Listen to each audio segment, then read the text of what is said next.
Okay, today I want to talk to you about expunctions and non-disclosures, which are basically methods of cleaning up your record or at least hiding uh, information that's not conducive to you finding a job. As you probably know, or if you've experienced this already, and that's why you're looking for a way to hopefully clean up your record. When you go into an employer, they may ask for your date of birth, your name, run some kind of background check to determine what, if anything, you've been accused of. So particularly if you have a theft charge, drug charges, DWIs, that kind of thing, that you haven't been convicted of, there may be a way to hide these or, in some cases, even erase them from your record.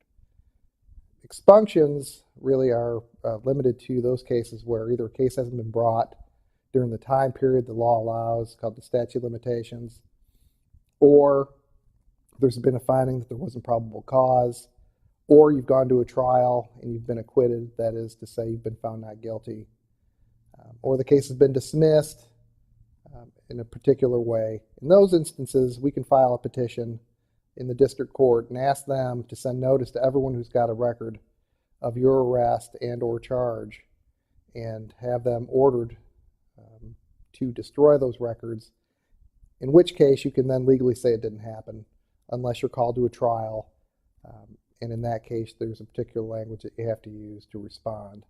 But in 99% of the cases, what you can say is that it didn't happen and you can deny you were ever arrested. That's for an expunction. To do that, we're going to have to find out everyone who has a copy of your record, including the DA, the agency that arrested you, police departments, sheriff, etc. We'll send notice to the FBI, Homeland Security, the courts, the district attorney, and anyone else who has a copy of the record. Give them notice. They'll have 30 days to respond and contest the expunction.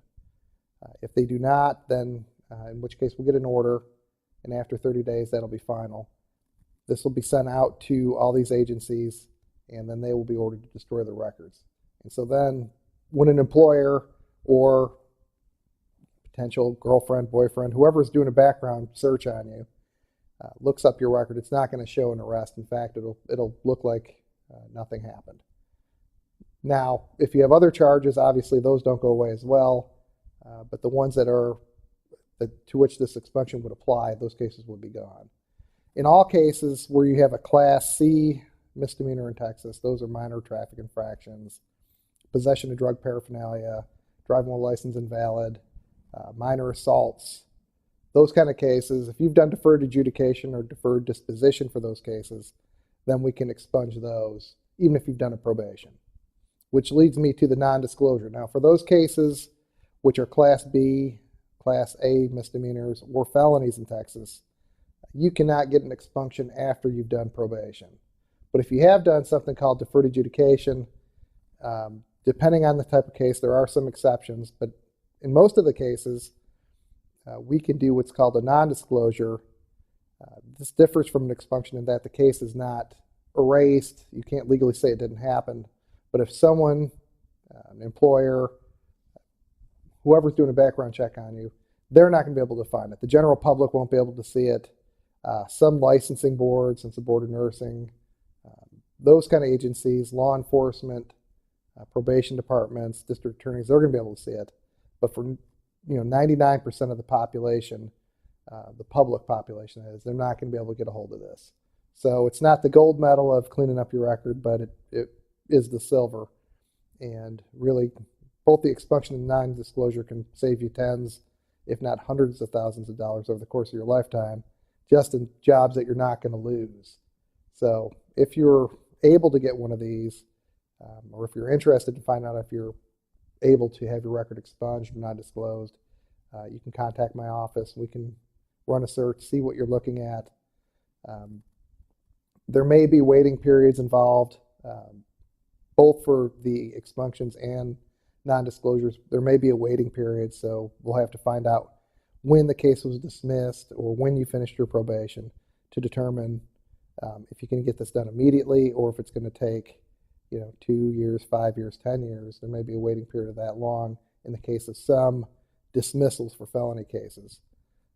But for most felony non-disclosures, there's going to be a 5-year waiting period after you get off probation.